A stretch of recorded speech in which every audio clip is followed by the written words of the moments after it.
I guess you've seen that sign enough times, haven't you?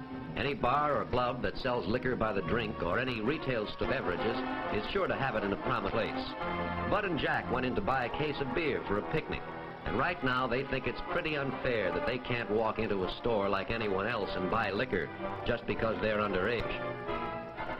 Oh, that's me, incidentally, Tom Ullman. I'm a sports reporter on the city paper. The boys want me to take their money and buy their drinks for them. No deal. Maybe it'd be a good idea if I told them a little something about why that sign is in the window and why they should be glad it is there. For anybody who fools around with this, adult or minor, is playing with dynamite. I decided to tell these boys about Paul, Jim, and Tip. I guess you could say Paul started it all, but it wasn't all his fault, actually. You see, he was just too good a musician for his age. He played in dance bands with older fellas, and they taught him things he'd be better off not knowing. Jim had the richest father in town, and Tip, well, Tip was captain of the basketball team, all-state the year before. They saw something funny in the way their friend Paul was acting as soon as he joined them. According to Paul, it's no fun drinking alone. He wants company. The other boys have never tasted liquor before, so they have to be dared into it. That first drink isn't very enjoyable, I can tell you. It burns your insides and it makes your eyes water.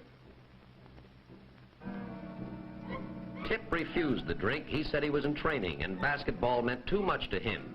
But that isn't good enough for his friends. He has to be a sport.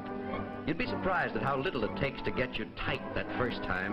That's true with adults, but at high school age, even though your mind seems mature, your body isn't, and alcohol is a violent narcotic.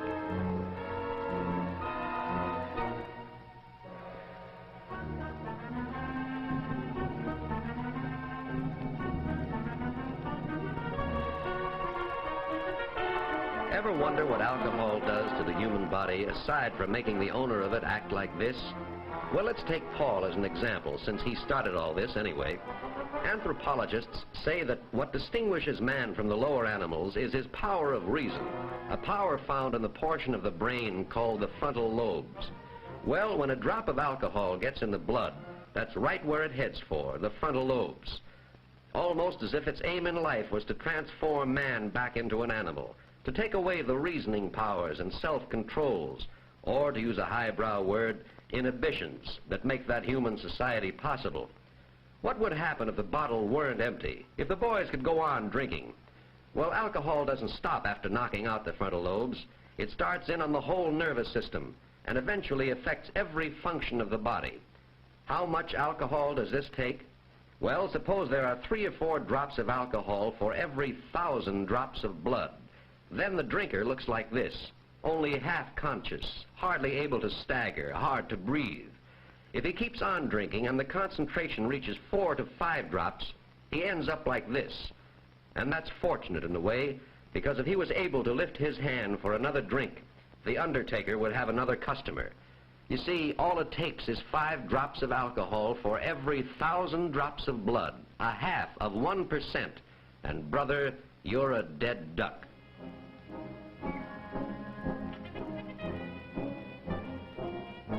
Well, that first night was the start.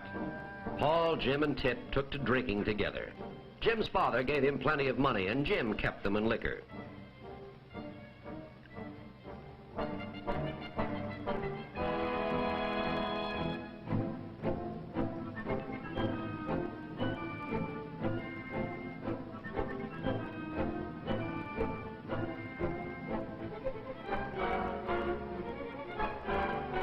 Fortunately, a patrol car spotted Jim going through a stop sign, and he is picked up on suspicion of drunk driving.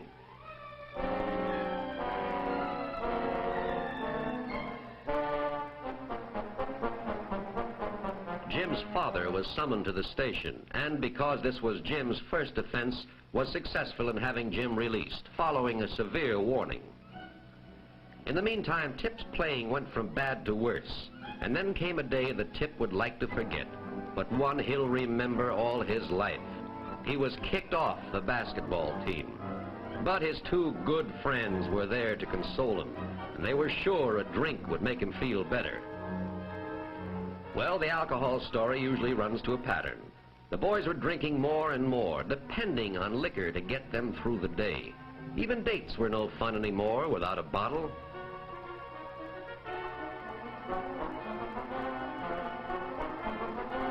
Naturally, what the waiter is doing is reminding them that he has a sign in his front window, too. We do not serve liquor to minors. But Jim had thought of that.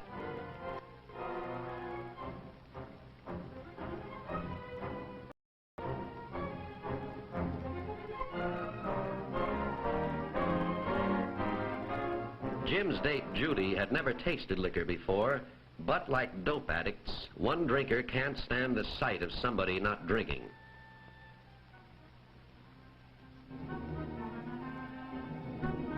And soon, Judy catches the spirit of the thing.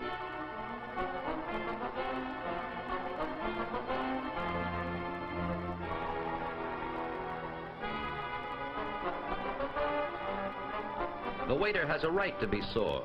They'll give the club a bad name, he says, and he boots them all out. He wants to keep his license.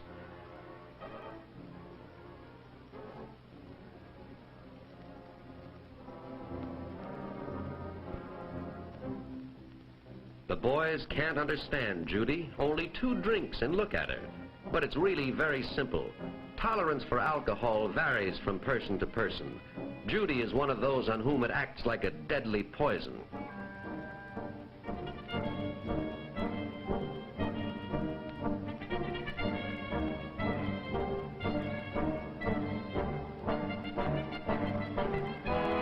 And on someone who has never used it before, the effect is a lot more violent. Jim himself is in no shape to drive. Right now he wishes he'd taken just one less drink.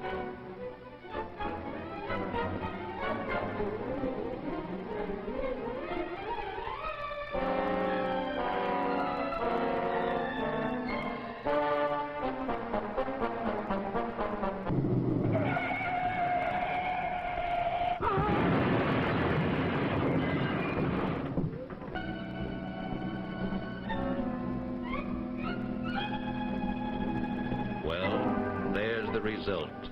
Just another victim of a drunk driver. One of the estimated 10 to 20,000 last year alone.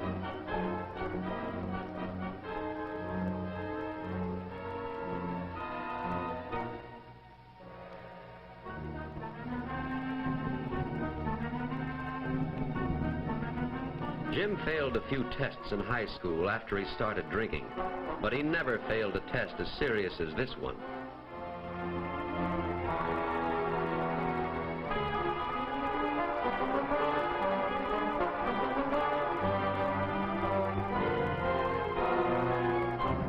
Jim went to jail with plenty of time to think. Well, what happened to the 3 boys after the accident? Paul was almost a complete alcoholic for a while, but then he became one of the youngest members of Alcoholics Anonymous, and now he has a chance to save himself. Jim never got over that accident. When he got out of jail, he went back to drinking and ended up on Skid Row, a hopeless derelict. Tip, the 3rd boy, realized at the scene of the accident that he was playing in the wrong league. Right then, he made a vow never to touch a drop of liquor again, and he hasn't. How do I know? Because Tip is my son. Why did Americans in 1 year spend $2 billion more for liquor than for all education? That's a tough one to answer. When a man can't or thinks he can't measure up, he looks for a crutch, something to help him. He takes a drink. Alcohol deadens the part of the brain that holds his worries and responsibilities, and he thinks it's helping him. But instead of helping him, every drink gives him that much less chance of ever being able to get along, and his crutch ends up by destroying him. Now, if a mature adult admits his failure as a man or woman by resorting to alcohol, what about the boy or girl who never gives himself a chance to learn to adjust without liquor? He's licked before he starts. So that's why you see that sign in the window, and that's why every boy and girl should be glad that somebody put it there. Because alcohol is dynamite.